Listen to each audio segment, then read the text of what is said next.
City Council, Tuesday, November the 2nd, 2021. Let the record show all members of the council are present. I'm asking you to stand for the Pledge of Allegiance, and Councilmember Alvarado will lead us in invocation.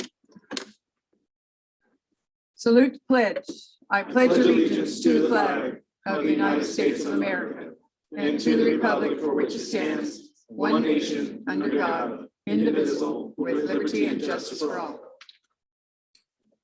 Heavenly Father, we just come before you. We just thank you for all the blessings you have given us, Lord. And we just thank you for the opportunity to be able to serve your community, Lord. And we ask that you just continue guiding us and giving us wisdom. And we just thank you, Lord, for just for the blessings. And also we pray for those that are in a community, Lord, that are losing loved ones, Lord, because of just different situations, Lord. We ask that you be with them as well. And we just thank you, Lord. In Jesus' name, amen. Amen.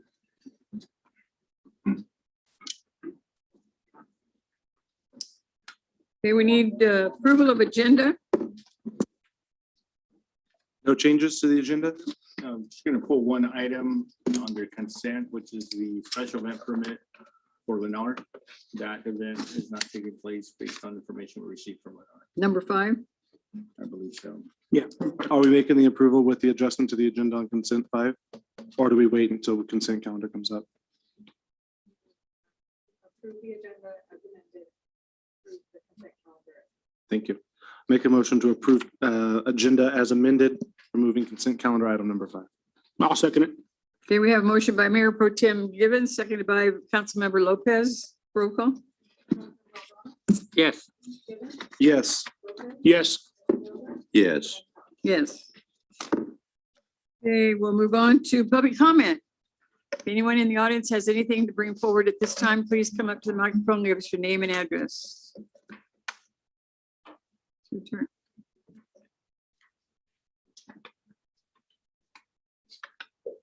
Thank you, Mayor Prout and distinguished council members for allowing me to speak.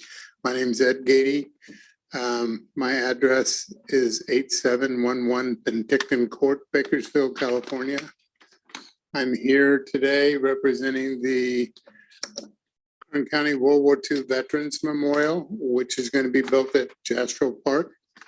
The Chapter Press should be coming out with an article here Thursday that is a little bit more comprehensive and hopefully can cover more than I can in the few minutes that I have here. How many minutes do I have here? 3 to 5. 3 to 5, okay. Well, I wanted to, I gave each of you a handout. I wanted to kind of go over the memorial. It's thank you to Class and Corporation for taking the helm and allowing us to have architectural renderings from their company, which they graciously do free of charge for the Memorial Committee. And they also will be submitting plans to the Rec and Parks Department for building this memorial. Of course, anybody that has been around Chapter for a while knows that the Klassen boys had a father named Jim, and he was a World War II veteran. In fact, on the front of those black granite slabs that you see in this picture will be engraved the 683 men and 1 woman from Kern County who laid down their lives for our freedoms. And we will be engraving their names on the front. And Jim's brother, Harold, will be one of those that will be listed on the front of the black granite slabs. On the back, we are offering our community an opportunity to help us build this memorial by sponsoring a living or deceased Kern County World War II veteran, like my dad, who came back from World War II, and for $250 to offset the cost of engraving and the granite, they can have their name engraved on the back of those black granite slabs. So I brought an article that I found from the Chapter Press dated July 15th, 1945, and it's an honor roll call of 650 names from Chapter that are on this Chapter Press front page. Believe it or not, at that time, that was almost 38% of the population of Shafter that was away to World War. Wow. Yeah, quite remarkable. My stepdad's in a little article here, Hamilton on Okinawa. And my dad's on here, my two uncles are on here, and just about any name that you can think of from Shafter is on here. Quite distinguished to see the service to our country that Shafter presented in support of World War II. But also you'll see on this memorial, besides the black granite slabs, you'll see some smaller on the front part granite pieces. And on those, we will be engraving those that were supportive of the war effort. The Rosie, the Riveters, the Wendy, the Welders, the Wax, the Wasp, the Waves, the Army Nurse Corps, the Navy Nurse Corps, the Red Cross, the USO, because without those women, we never would have won that war. They built over 300,000 planes in 5 years, 1,150 ships, 89,000 tanks, and goodness knows what else. So we want to include in this memorial not only their names on the smaller granite pieces, but also on the big granite pieces, besides the veterans' name that died in service to our country. We want to have educational etchings of a timeline of World War II for those kids that stand there and go, what is World War II? What was it about? So it'll be an educational timeline, and we're going to try to include on those black granite slabs etchings of how people like Muroc Army Airfield, which is Edwards today, Mentor Field that trained tens of thousands of pilots, Meadows Field, Gardner Field. There's a place off of Kentucky that built ship parts and put them on the rails and send them to Long Beach, a place in Oildale that built B-17 bomber parts. So we want to include all of this so we can fulfill our motto, which is honoring Kern County's greatest generation. So I wanted to bring Shafter into the loop since I grew up here, went to high school here, went to Richland Elementary and primary school here. Shafter's got a deep piece of me. My grandfather and his family moved here in the 30s. There's even a house standing here that he built back then. But I appreciate the opportunity to appear before the council and share this vision. I'm asking you to help us build this memorial by reaching out to the community and letting them know we need some help. Over $300,000 for the granite that you're looking at that needs to be ordered for this. We have a lot of people that have stepped up with in-kind donations, but we also need some deep pockets. Besides what you see here, there'll be 3 benches on each side, solid granite benches that we're going to offer for $50,000 each for those deep pocketed corporate sponsors that need a little bit of a tax write-off. So hopefully those will come to us. I've reached out to many organizations, and I'm going to be presenting to the Taft City Council and Dave Knorr here probably mid this month. But I appreciate the opportunity today to come here and share with you this vision. Thank you. Thank you. Anyone have any questions of Ed? Can we make copies of this? You And bet. pass them out to some of the businesses and what have you? Please, and my number is listed there. The website is listed there. It's pretty definitive on the website as to how you can donate. There's a donate button with PayPal where you can donate online. You can send checks in. It's $250 per Kern County World War II veteran's name that needs to be sponsored. And yes, Mert Weedman's on here too. Just about anybody that you can think of. And I know Mert was such a blessing to our community here. Sorry to see him pass, but what a gracious man. They highlight him with the typhoon, isn't it? Yes, They Yeah. flew right in there. yeah. And he was a calming, even though he studied Mhm. typhoons and stuff, he was a calming sense to Shafter and a Right, great asset to this community. Sorry to see its passing, but right. that's why we want to get this memorial built sooner than later, because all of these veterans are in their mid-90s to 100 plus. And we even have a World War II veteran on our board, Walt Granger, who's 95, Navy veteran. Hmm. He actually outwalks me when we go to Jasper Park to look at the footprint of the memorial there. But nevertheless, we want to get it built soon. Hopefully, our dedication date will be Veterans Day of next year, which is just a little over 1 year away. So we need the community's help. Thank you. Thank you. Thank you, sir. Thank you for sharing that with us, Ed. Anyone else have any comments to present at this time? Hearing none. We'll close the public comment time and we'll move on to council announcements and reports. Pete, you have something? Yes, on October 28th, which was a Thursday, I attended the Kern Transportation Foundation Conference at Hodell's, and it was very informational. They went over a number of important topics. They went over chain supply, rail, trucking, special projects, renewable energy, wind, solar, recycling, digitization, automation, a lot of information on what they have planned for the county and future plans and very necessary plans. So that was very informational. That was from 10 a.m. to 4 p.m.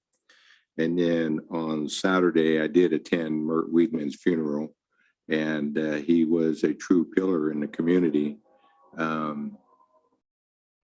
Just to hear the stories that were shared about him was pretty amazing. He was always a pretty special person to me. My wife was employed with the Stringham's drugstore for 25 years.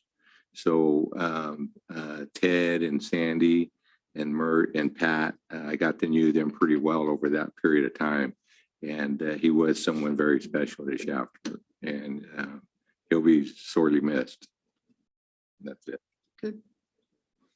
Mr. Caesar? I have nothing to report this time. Okay.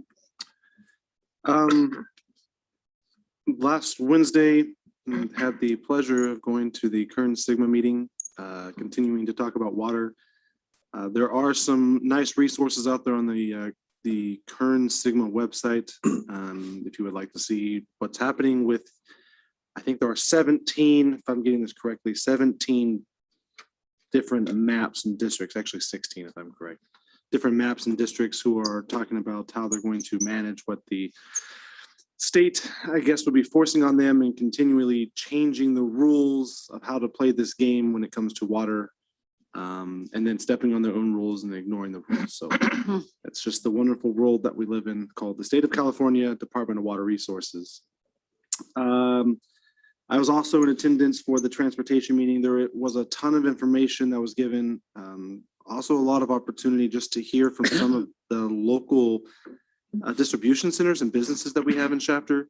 It was really interesting to walk around and see the different maps. Shafter is very prominent in what we're doing on the economic aspect of Kern County. And that was really interesting to see that. Almost every one of the maps had something of Shafter in there.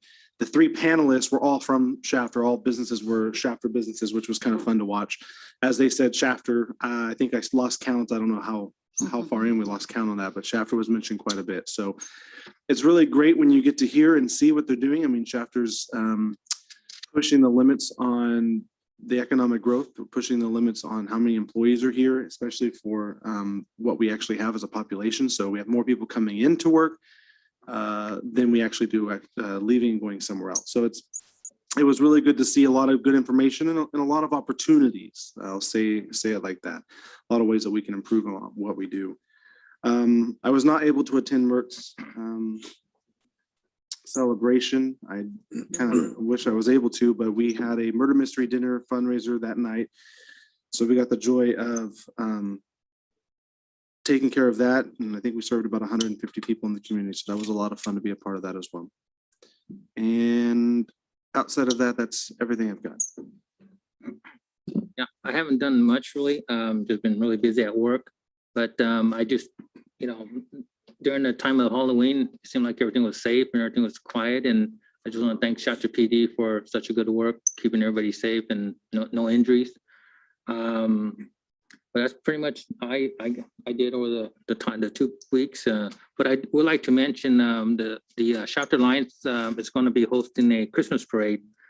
We have it, we submitted our paperwork already on Friday, and that's going to be on December 3rd on a Friday, and it's going to be downtown. So that's to be something that's going to be coming up here very soon, and I tell you, time goes by quick. What time does that start? It starts at 6:30. Are you sending out or people coming to you to sign up? Actually, we're going to do both. Okay. Yes. Okay, you have a list, but then you'll invite Yes. us. Okay. Good deal. Same place, Yeah, same lineup. around Mantle. No, this is actually downtown. It's So gonna be we're going downtown. back to where we did. Yeah, I think it was 2 years ago, Mhm, Two- mhm, 2 years ago. The last time we did was downtown. Yes. Good. Okay, I did attend, I was invited to attend along with some of our other staff members, the Kiwanis program that they had invited in Anna Levin. And she told about homeless needs and housing for homeless. And as most of you probably know, there's a lot of money going into needs for the homeless, and housing is one of them. And so she wasn't here to just really recruit for us, but the needs are there, and Bakersfield is working very diligently to supply housing for these people. You might want to keep watching that and see how that comes about. Also, I was at the Current Transportation Foundation Conference, and you might like to know that that organization has been chartered and organized for some years, and then it was kind of quiet. Steve, you were brand new, I know, in the area when you came on board on that one too. And so they've kind of started it up. It's good timing. It's not just good timing for Shafter, but Kern County and beyond, because it is a future. Lots of changes are going to happen. And the main thing that I picked up, and Chad picked up a lot, what he said to you is, I see a partnership. Mhm. Unless people will get involved with the partnership and transportation and all of these issues, we're in trouble. We are absolutely in trouble. You can't deny it. You got to quit talking about it. You got to put it in action. And so I don't know the answers to all of it, but we got to start somewhere. I mean, I believe that what we've done out at the 7th Standard area is a good start for us, and our rail that's out there and some of our intermodal possibilities. It has to happen. People have to just start knocking on our door and ready to move. So it'll be interesting to see in a short term as well as in a year or two, especially when you see the supplies that are coming in and out and all the issues that it has. It's not new. That didn't just happen. It hasn't been planned. People have talked about it. It happened, and now we're in trouble. And so it's most important that we partner. We have to partner with rail, with ships, with trains. I mean, you name it. We have to somehow do that. So, I mean, pay attention to see what's coming forward, and we've got to somehow be smart about how we plan for our future. Okay, the other one I was going to say, I did attend the Shafter High rally for the Shafter Wasco Week. And I've been before, and they did have it again this year, and it was held outdoors versus being inside the gym. And I want you to know, if you've never been to one, it's really pretty special. Now, some of you here have been a student at the high school, and so you participated before, but being outside was unsure how it was going to turn out, but I can say I felt very proud and happy for our school and our community. The students responded well. The ones that came from Wasco responded exceptionally well. There were no hiccups that I could see. We didn't win the game, but you know what? That's okay. That's a hiccup. Yeah, that was a hiccup. That That's was a a bad hiccup, but you know, that was okay. It really was okay.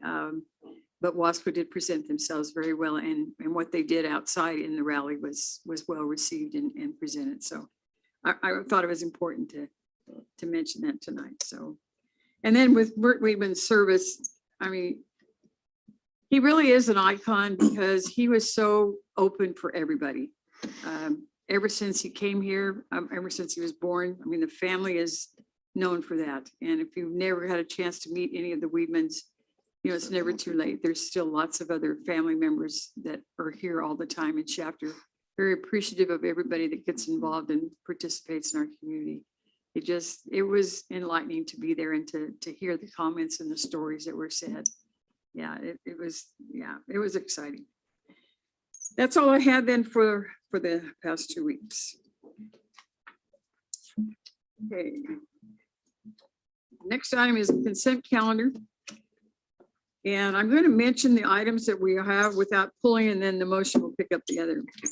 We had checks, payroll, overtime report, minutes, and then of course we pulled the permit, and that's only because they don't have the park ready to do this war dog park, a dog park.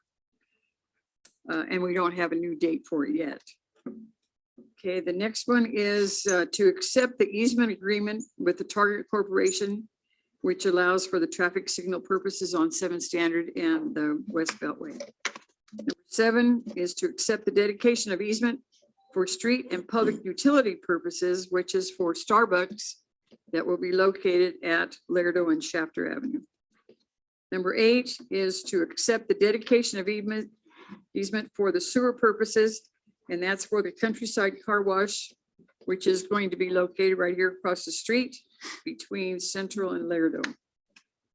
Number 9 is to accept the public improvements constructed for the 2021 Express and West Beltway construction project, because the said improvement for the public improvements, and that's at Zachary and 7th Standard, which most of you may have noticed is a 2-lane road that we put in. It's about a mile long, and it will have a 3-way signal light at the existing road. And if you go by now, it's still barricaded until about January, when they will open the rest of that, which will allow more of the trucks, which was another concern that we heard last week, is for the truckers and the people that work out there to go in and out. And so you're going to find out when the shifts change, you're not going to want to be on 7th Standard. There's way too many cars, people traveling up and down, and you know what? They're either coming to work or they're leaving, and they're in a hurry. Right, Chief? Yep. Yes. I knew you'd agree with that one. Okay, and number 10 is to accept the public improvements constructed on or along Resnick Way, which is at the intersection at Driver Road. And that has to do with the Amazon facility, which is right near the Walmart that opened up already, that has all of their processing of frozen foods and some fresh fruit. Okay, and number 11 is to accept the dedication of easement for the street and public utility purposes at Express Avenue property. Once again, Ross Dress for Less is going to construct a 50,000 square foot office addition there, and have an office or truck and employee parking area. So I have no other comments. Any questions? Okay, we'll have a motion. I will make a motion to approve consent calendar, pulling consent item number 5 from the list. I'll second it. Okay, we have a motion by Mayor Pro Tem Gibbons, seconded by Councilmember Lopez. Yes. Yes. Yes. Yes. Yes. Public hearing. Item on the public hearing is a time extension for tentative track number 7033, which is the phase 5 through 8.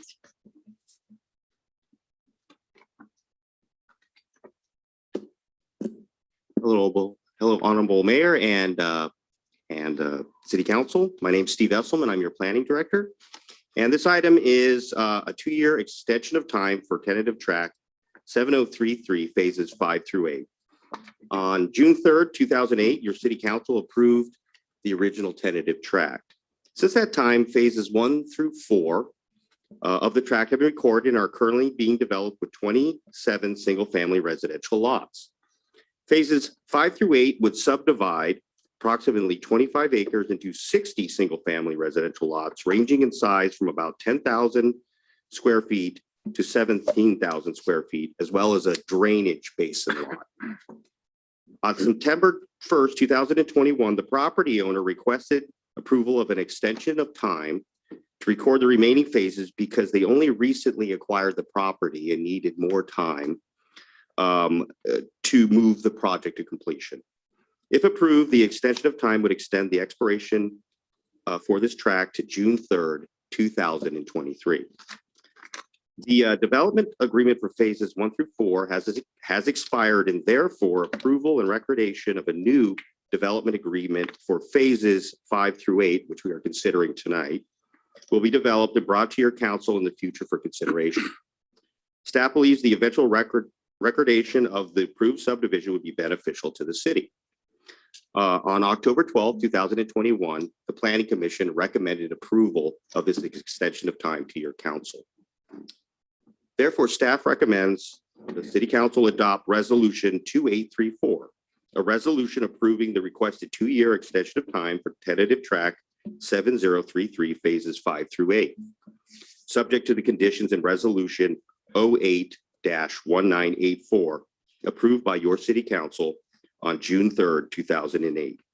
A negative declaration is on file. If you have any additional questions, please feel free to ask. Thank you. Questions? I'd like to open the public hearing. Anyone who cares to address council for or against the extension of time on this property?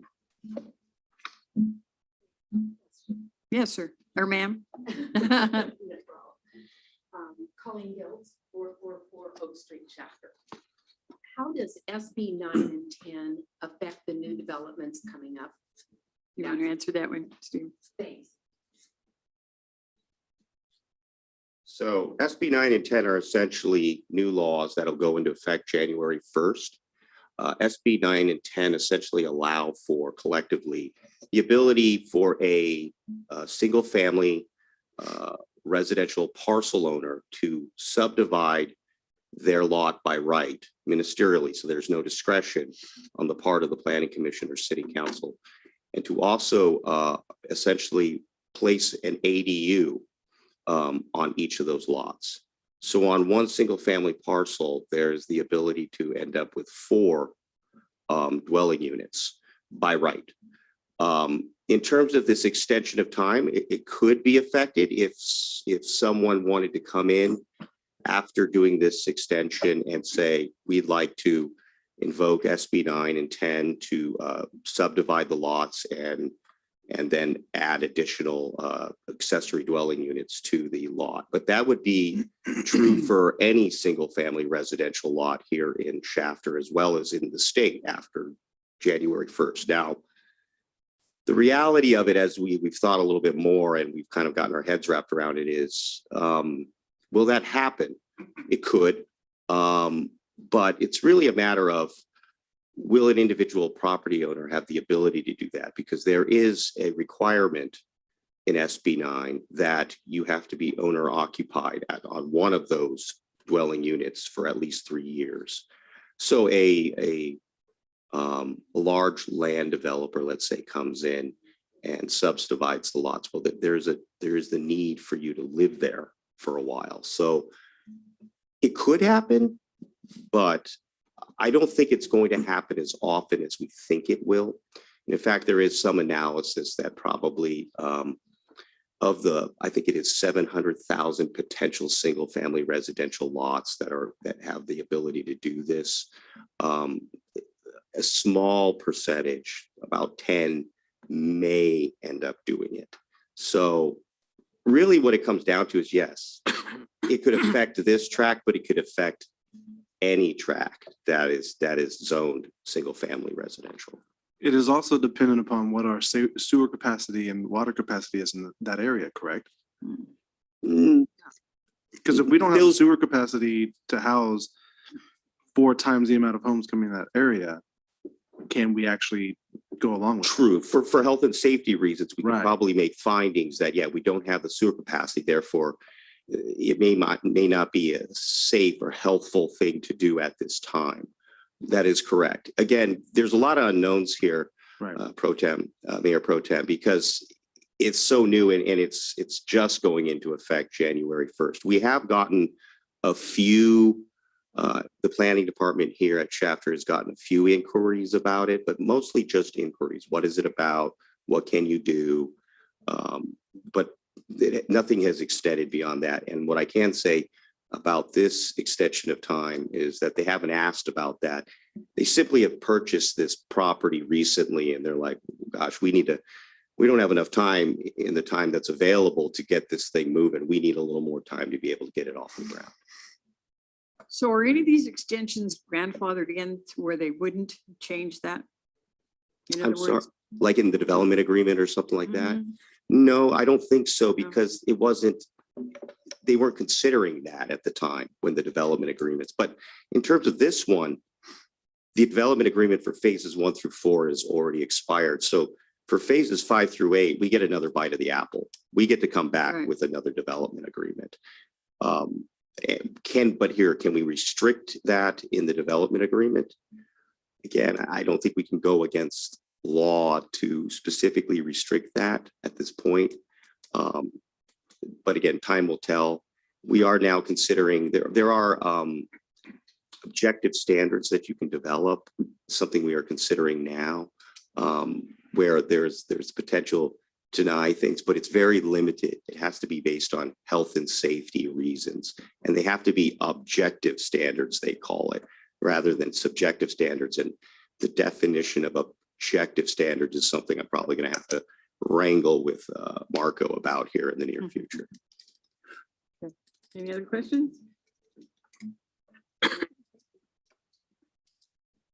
Any other comments?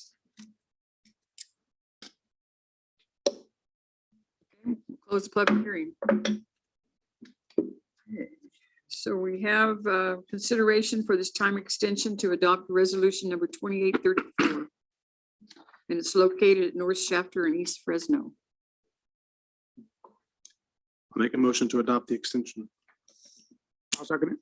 Okay, we have a motion by Mayor Pro Tem Givens, seconded by Councilmember Lopez.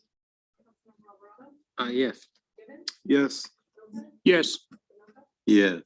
Yes. Moving on to manager reports, the item is termination of the Shafter Modified Community Correctional Facility, which is known as the MCCF, access, patrol, parking easements, and agreements.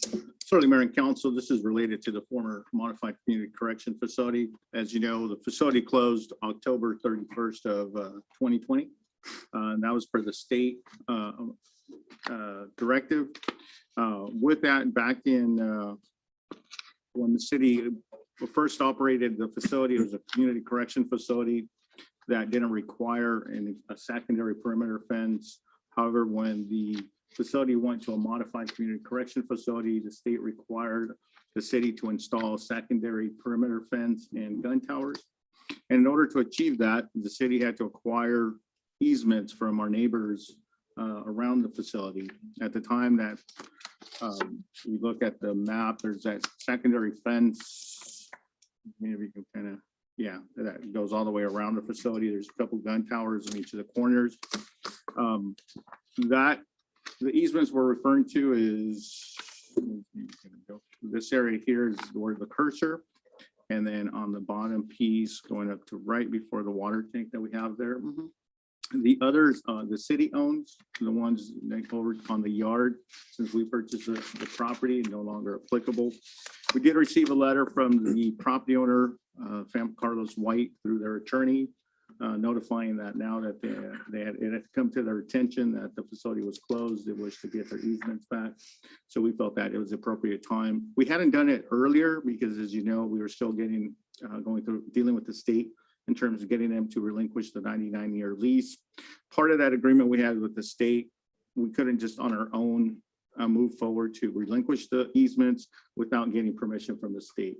So once we had the relinquishment on the 99 one-year lease with the state and we got full control of the facility, I think the appropriate time now is to go ahead and release those easements. So we're talking about that one on the west and to that bottom piece on the bottom up to what's right about there. There's a chain link fence that we're going to just finish constructing to block it off. We're not going to take down the perimeter fence on our property because there's no need to. And so what we're talking about is all of those easements. And then up on top on the north, there's that small parking lot area. Yeah, that we also had a lease with them. The easement of the White families, that's all parking. that we took out when we built the fence. So the city entered into an agreement with them to lease a parking lot area. And so we're also going to go ahead and terminate that. We're going to reach out to the White family to see if they want to continue using that. But we'll enter into a separate agreement for that just on its own for that. So at this time, we're asking council to formally move, authorize this, work with the city attorney to move forward with the termination of the easements. I'm going to have the city attorney talk about it because the action tonight is just for the one on the west, but we want to go ahead and get authorization to also proceed with terminating the one on the south. So Mark. Yeah. Gabriel is correct. The action tonight has you approving a resolution that gives the city manager and city attorney the authority to prepare and record the necessary documents for the termination of all easements and agreements. What we've attached to you is just the easement termination for the White trust agreements. But as Gabriel mentioned, there are others. And as we kind of go through the process, we're sort of but piecing together all the other termination documents that we might need.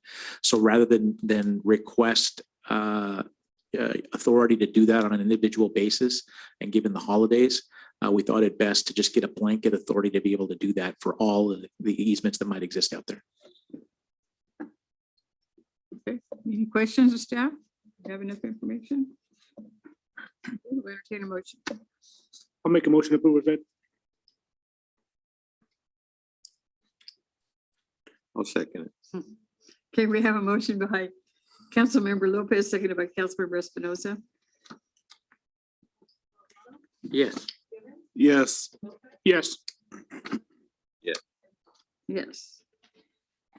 Okay, coming down to this city manager comments and reports. Sorry, Mayor, Council, I'm going to ask if I'll have our department director go first because he's got a couple items that we want to give you an update on that will be items that you'll be dealing with, particularly SB 1383. So, Mike.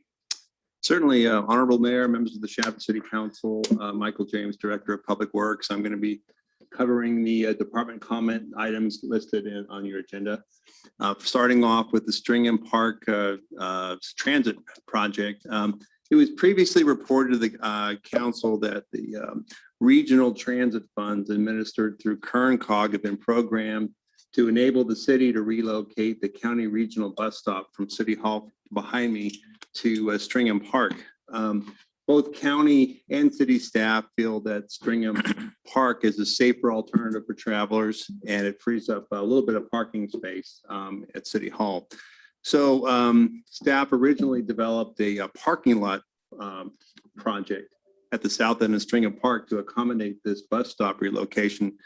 When presented to the council, some council members expressed concerns about losing curb appeal on Laredo Highway. So we did incorporate streetscaping into this project, but it turns out that the county actually prefers to pick up and drop off passengers right off of James Street next to the park across the street from Tony's Pizza. So to expedite the bus stop relocation, a bus turnout at James Street has been developed as a smaller scale project. And I think the city clerk has provided a printed copy, and we pulled it up on the screen here to show you the outline of the bus turnout. So this particular project is estimated to cost $50,000. 100% should be funded through the transit funds that have been programmed for the city.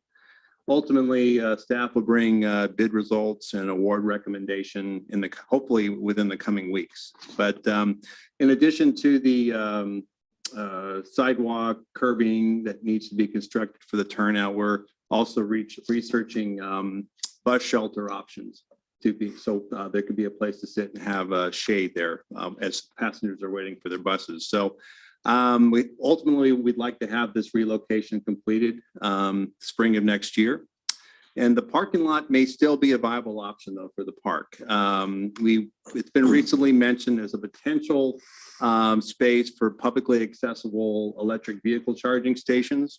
The parking lot could provide a source of parking for visitors for daily use as well as special events, perhaps the next Christmas parade.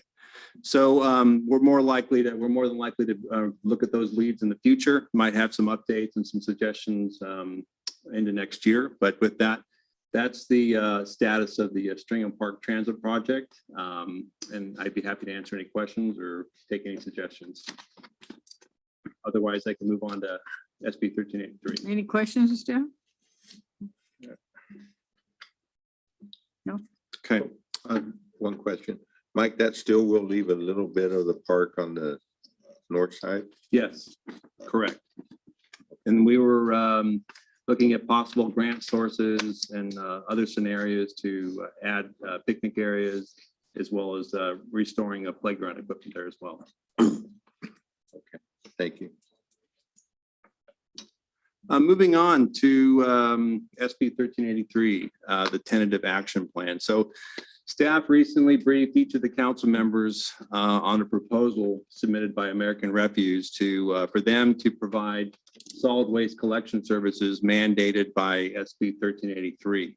So American Refuse submitted the only proposal in response to the RFP process that was conducted by the city. So as requested by the city, their proposal included pricing for recycling collections only, as well as the fully comprehensive 3-cart system that'll include trash, mixed recyclables, and a blue cart, as well as a green waste container. So as you may recall, staff prefers at this time the 3-cart option proposed by American Refuse.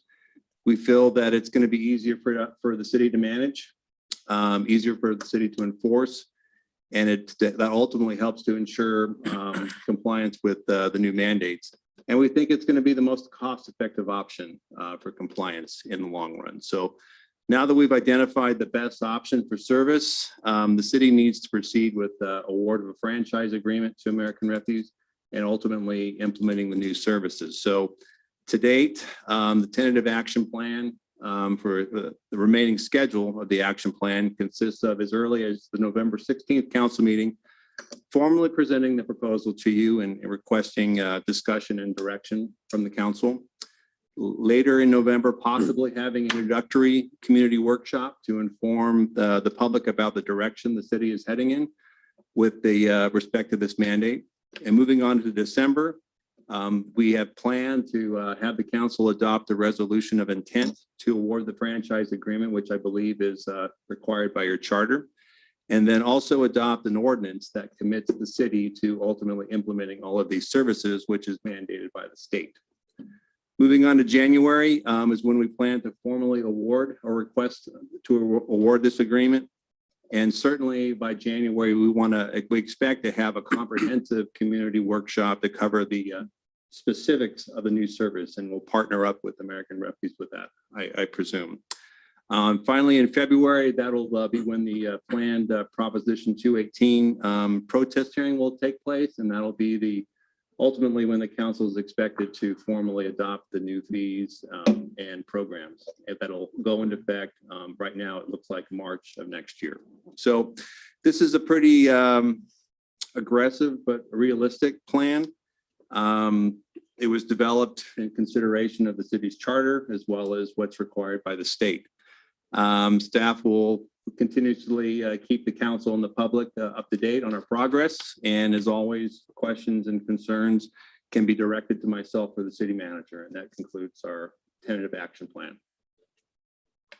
Just really quick to add to that, Mayor and Council, mid-December is when we will be sending out the notices for the Prop 218, which will notify the customers or the property owners that we will be undertaking the Prop 218 process. It requires a 45-day period, and so we believe that mid-January allows that time frame for us to be able to come back in February to have the protest hearing. And then, if you recall, originally the timeline to adopt and have the program deployed was January 1 of 2022. There was recent legislation that was passed that extends that deadline until March 1. So that's why you see here that our rollout date is March versus January. But that's because we'll be we have to submit a request to the state for us to extend by those 2 additional months and provide an action plan of when and how we plan to meet that compliance by March 1. Any comments? I just have one quick question, just for clarification. So by March 1, we're all going to be a 3-card system? Or is that the beginning of the 3-card system on March 1st? March 1st is when we'll have 3-card system throughout the city for residents, Okay, so including, we already have that in Customer Grove with a different franchise, but we'll all be subject to the requirement. I will be honest, though, I think the rolling out the service and distributing the containers, we can't honestly say that we'll have everyone will have their containers on that date, but we'll at least start the rollout, and it'll be in effect. And we're expecting quite the transition plan, and that's focusing on a lot of public outreach, just to kind of make sure that people understand the new rules and how to comply with them. Okay. All right, thank you.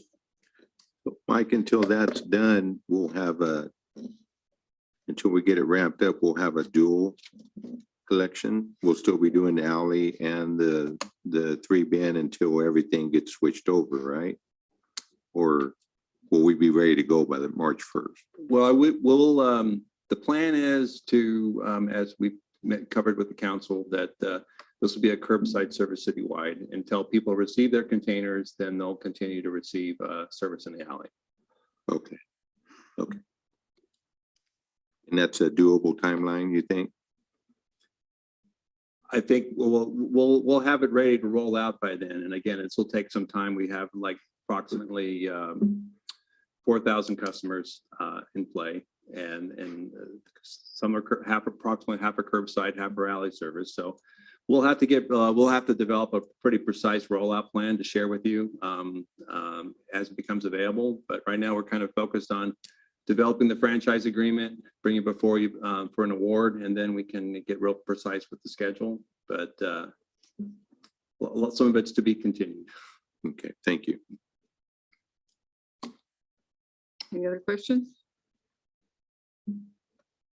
It is a big change and it is going to be effective. I think that many communities that have already instituted the program has adapted and has adjusted.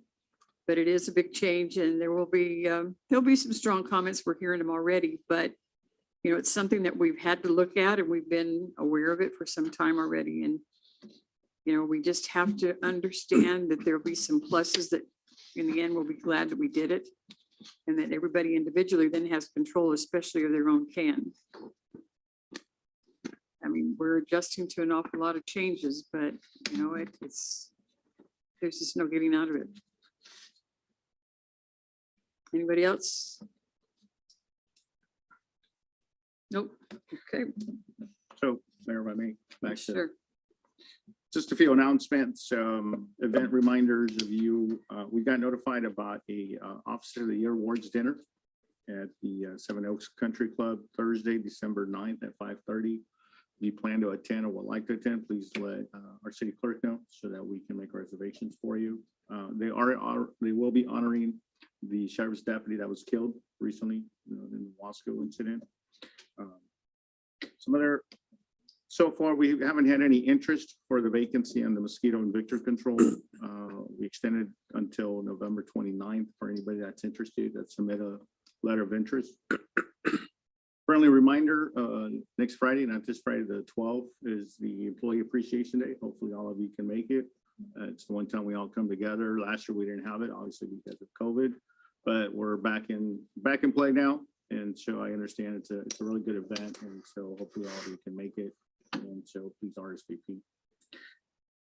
For council, group council photo for the annual Christmas card. Hopefully all of you can show up November 16th, meeting at 5 p.m. I think they said come in your best Christmas holiday sweater or something like that. Where at? It'll be here at City Hall. And then Mayor and Council recently came to our attention regarding the city Christmas tree event that takes place downtown, that there might be a private entity that was proposing to take it over, and they hadn't really worked out the logistics.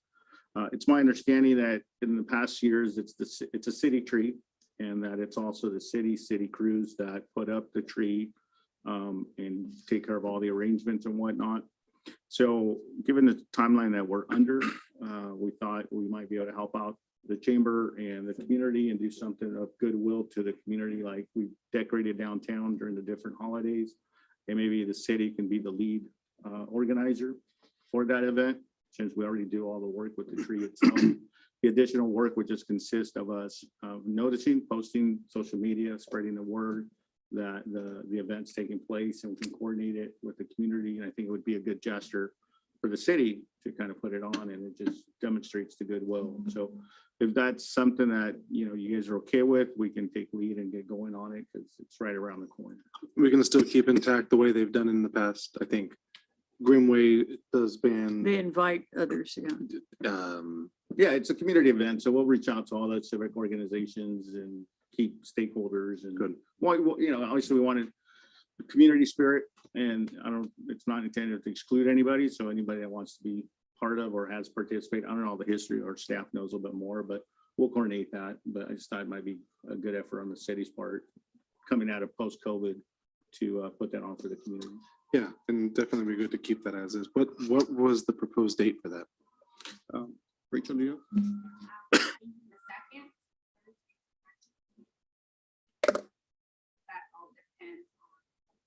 Yeah, so we'll coordinate it, but if it was more so if the city takes the lead, we can firm up the date. We don't want to be presumptuous that you would be in agreement, so we haven't worked out all the specific details, but with your consensus, we can move forward and work out those specific details and get a communication plan and get it informing out to the community as well. We want to get as much participation as possible. Then we're good. Keep it what we've done in the past. Maybe not have Santa come and flashing lights in the back of a police car. But The only, otherwise, it was pretty good. the only issue that I don't have the 21. Thanksgiving is so late, so the staff would be working in advance. I mean, you'd be Yeah. starting much earlier to be ready for the second, so, So we'll work at that out with Mike and the crew. yeah, it happens before. All right, no objections, and we'll take lead, and then we'll keep you informed. We'll notify the chamber that will help them out, and we'll do this all together for the benefit of the community. Good. And with that concludes my comments. I have nothing further.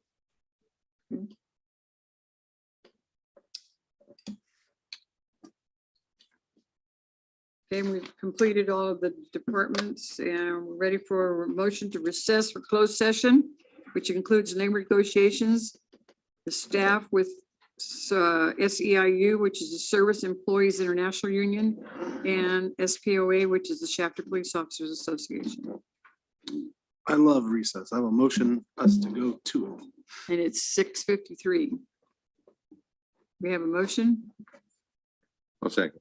Okay, we have a motion and a second. All in favor, say aye. Aye. Aye, opposed, no. We are recessed for closed session.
Ready?